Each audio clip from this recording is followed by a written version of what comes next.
Hello guys, this is my report about Chapter 15, Rizal's second sojourn in Paris and the Universal Exposition of 1889. First is difficulty of finding quarters. The Universal Exposition of 1889 attracted thousands of tourists, thus all hotel accommodation were taken. And is Rizal and Paris Exposition of 1889. The greatest attraction of this exposition was the Eiffel Tower. International art competition in the Exposition as Kidlat Club, purely a social society of a temporary nature. It was founded by the Rizal to bring together young Filipinos in the French capital so that they could enjoy their sojourn in the city during the duration of the Universal Exposition. It will disappear like lightning. Fourth is Indios Bravos. Rizal and the members of the Kidlat Club were amazed to see the Buffalo Bull Show, which featured the Americans Indians.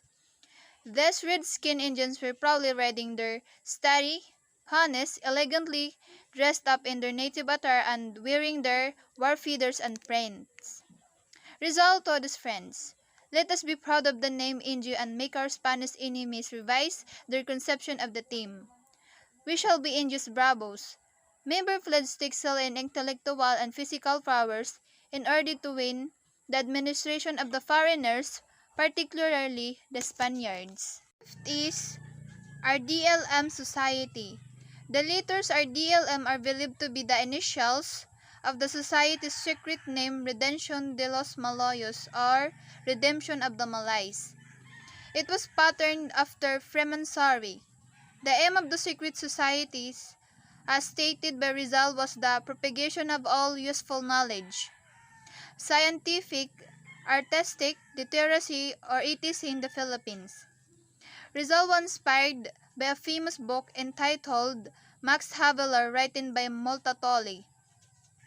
Letter to Blumentritt.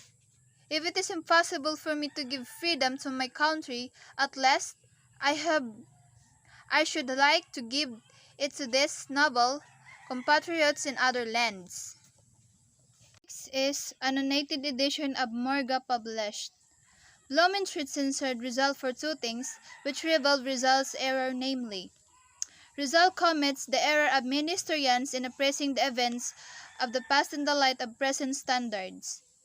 Rizal's attack on the church were unfair and unjustified because the abuses of the friars should not be construed to mean that Catholicism is bad. Rizal dedicated his new edition of Morga to the Filipino people so that they would know of their glorious past. His dedication is as follows.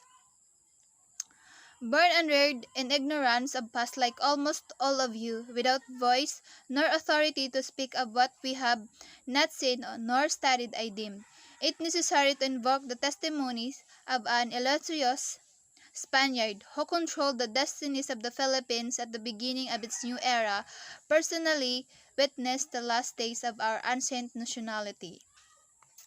Rizal proved that the Filipinos were already civilized before the advent of Spain. They had clothes, government, laws, writing, literature, religion, art, sciences, and commerce, with the neighboring Asian nations. Rizal blessed the historical heresy of the Spanish writers who claimed that the early Filipinos were savages and were of low mentality.